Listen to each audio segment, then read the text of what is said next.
37 days ago, I was seconds away from signing a $28 million contract, the biggest in my company's history, when a text message ended my entire career. Subscribe for more real revenge stories. You don't want to miss what happens next. My name is Indira Caulfield. I was sitting across from 3 executives, pen in hand, ready to close a massive deal with Pennington Industries. That's when I got a text from Ethan Crowley, the CEO's 26-year-old son. "Clean out your desk tonight. Security will escort you out Monday morning. Your employment is terminated, effective immediately." Just like that, I was done. No warning, no reason, except his jealousy. Ethan had never closed a deal worth more than $50,000. Meanwhile, I was about to close a $28 million contract.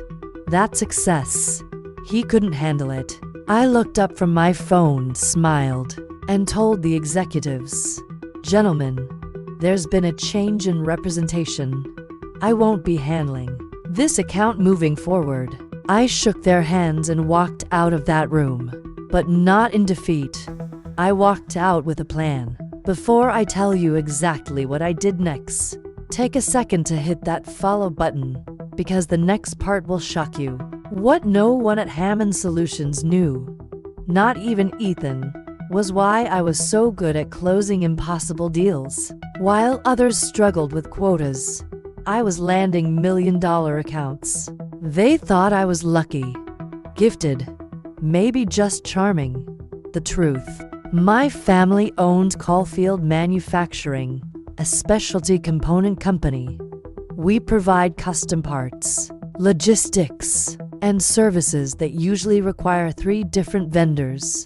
From day one, I saw Hammond's biggest problem: supply chain costs were killing their profits. So I made a quiet decision. I used my family's company to supply Hammond at cost, sometimes even at a loss. My family thought I was crazy, but they trusted me.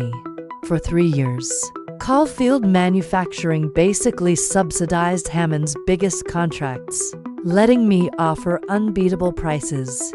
That $28 million Pennington contract, profitable only because Caulfield was supplying components at 30% below market rate. The $15 million Apex Industries deal, my family handled logistics at cost. $12 million Thornfield Group, same story. I never told Hammond. I was being resourceful, building success the only way I knew how. I thought one day I'd earn a senior role, formalize the partnership, and build something real. But Ethan Crowley, he couldn't stand watching me win. He expected a senior title just for having the right last name. And when his father mentioned promoting me to regional director, the role Ethan had been chasing, he snapped. So, he waited until the moment that promotion would have become undeniable, and sent the text that ended my job, but began his downfall. The next morning, I called my father and said, "Cancel every special arrangement we have with Hammond, effective immediately." There was silence. Then he said, "Are you sure? That'll collapse most of their contracts." I said, "They fired me by text during the biggest deal of my life. I've never been more sure." Within 24 hours, Caulfield Manufacturing pulled back every deal, every supplier relationship, every price break, everything. Hammond's component costs skyrocketed, logistics tripled, custom services were now premium priced. That Pennington deal, a projected $6 million profit, became a $3 million loss overnight. And that was only the beginning. My success hadn't come from luck, charm, or talent. It came from 3 years of my family essentially donating their profits to keep Hammond Solutions competitive. But the real twist was just beginning. While Ethan was scrambling to understand the supply chain collapse, I was already 2 steps ahead, launching Caulfield Consulting. I'd spent years studying Hammond, inside out. I knew their pricing, their clients, their blind spots. I even knew which accounts were only hanging on out of habit, inertia, not loyalty. I also knew something else. Caulfield Manufacturing's capacity, the resources that had been supporting Hammond, were now free to support new clients who actually valued transparency, clients who were willing to pay market rates for real performance. My first call? Pennington Industries. I told them I was now operating independently, with full access to manufacturing capabilities that could handle their project better than Hammond ever could. Same service, same deal, just real pricing and full transparency. They signed with me that same afternoon. $28 million moved from Hammond to Caulfield Consulting with one phone call. My second call was Apex Industries, same pitch, same result, $15 million more. By the end of the week, I had contacted every major client I'd built relationships with over 3 years. Most of them were already frustrated. Rising costs, falling service. They didn't need convincing. They just needed a better option. Within 3 weeks, Hammond Solutions had lost $67 million in active contracts. Their supply costs skyrocketed. Margins gone. The company was bleeding out, and Ethan was watching it happen. Powerless. He thought firing me had removed his biggest threat. He didn't realize he'd just pulled the pin himself. And then came the final blow. Their bank called in their credit line. They needed capital fast, or they'd go under. Ethan's father started calling investors in desperation. But no one wanted to buy a company with a shattered supply chain and no clients. That's when I made my offer.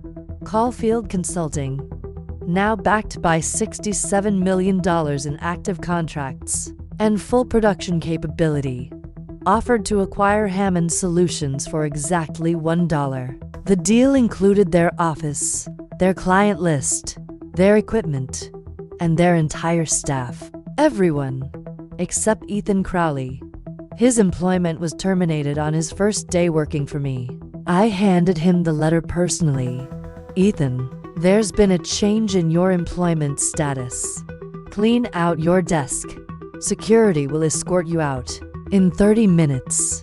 The look on his face, worth 3 years of underwriting his family's failure. But what came next, even I didn't see coming. Because while I thought my revenge was complete, what I found after the acquisition revealed something far more serious. Ethan had hired her privately, paying consultation fees from his personal account. He'd asked her to review financial patterns, but without accessing the company's official records. I called Dr. Holland the next morning. That conversation lasted 3 hours, and it changed everything I thought I knew. According to her, Ethan had contacted her 6 months ago. He was suspicious. Something wasn't adding up. Profit margins were shrinking, despite record-breaking sales. Vendor payments didn't match the services provided. And strangely, the company's most successful contracts were the least profitable. But then came the moment that turned my world upside down. Ethan wasn't protecting himself. He was trying to protect his father's company from me. From his perspective, I was the only person with access to all the contracts where money was disappearing. I was the one negotiating vendor deals. I was the one interfacing with clients. And somehow, my success never translated into actual profits. Ethan thought I was stealing, and he was trying to build a case to expose me. That's why he fired me by text. Not out of spite, but out of fear. He believed he finally had enough evidence, and cutting off my system access was his way of protecting the company. His plan was to spend the weekend combing through my records with Dr. Holland, building a case to bring to the authorities. But my revenge moved faster than his investigation.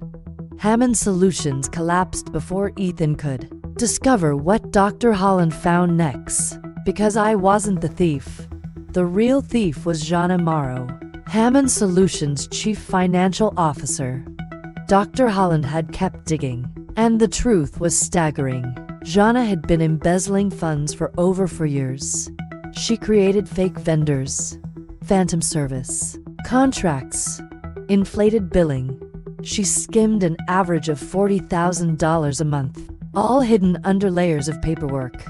And guess what? My family's subsidies, the discounts Caulfield Manufacturing gave Hammond, were the perfect cover. Every dollar we saved them in legitimate costs, Jana quietly replaced with fraudulent ones. So when I pulled those subsidies, her theft was suddenly exposed.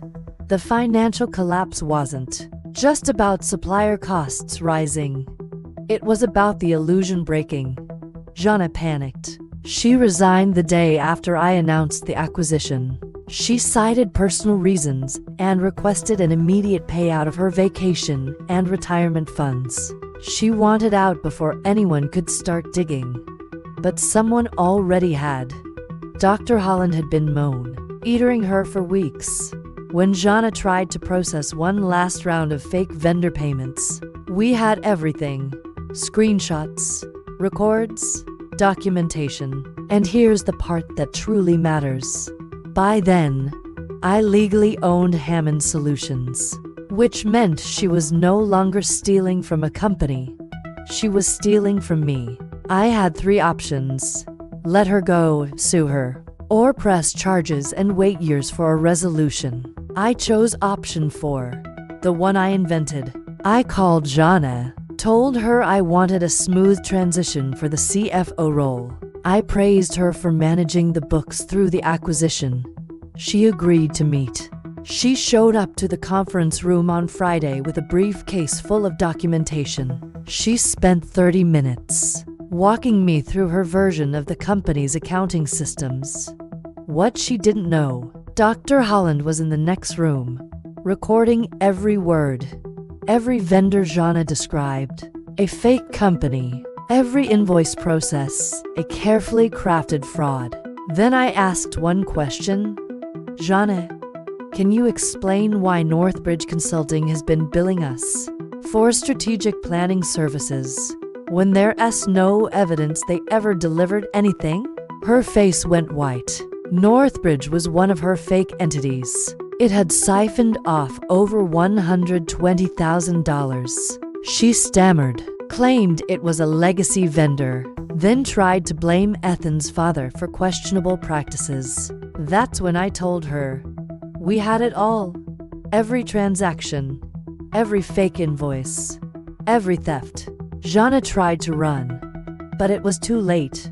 Dr. Holland entered with printed evidence, bank records, vendor registrations, financial trails spanning 5 years. We gave Jana a choice: cooperate and return what she could, or face criminal prosecution. She chose cooperation. Over the next week, she returned over $100,000 from personal accounts. She handed over her entire theft operation and gave sworn testimony on how she pulled it off. But the real moment of clarity didn't come from the money. It came when we called Ethan. He cried, not out of embarrassment, but from relief and guilt. He'd been right about the crime. He'd just identified the wrong criminal. I offered him his job back, not out of pity, but because someone who cares enough to investigate even their own colleagues is exactly who I want on my team. Ethan declined. Instead, he chose to finish his forensic training with Dr. Holland and start his own firm, helping small businesses detect fraud before it's too late. The story ends like this. Hammond Solutions is thriving again. Caulfield Manufacturing is now its official strategic partner, and Jana Morrow is serving 18 months in federal prison for embezzlement and fraud. But the real ending was a text. Exactly 60 days after Ethan fired me, I messaged him. Ethan, thank you for caring enough about your father's company to investigate when something felt wrong. You were right about the crime. You just had the wrong suspect. I hope you'll consider coming back someday. We could use someone who pays attention. He replied 30 seconds later. Indira, thank you for teaching me that revenge and justice aren't the same thing, but sometimes they lead to the same place. If this story made you rethink how you look at financial red flags, if it reminded you that not everything is as it seems, or if you've ever been wrongly blamed for something you didn't do, tell me your story in the comments, because I want to hear it. And if you believe that truth always finds a way out, then make sure you subscribe before you leave. There are more stories like this, and trust me, you won't want to miss them.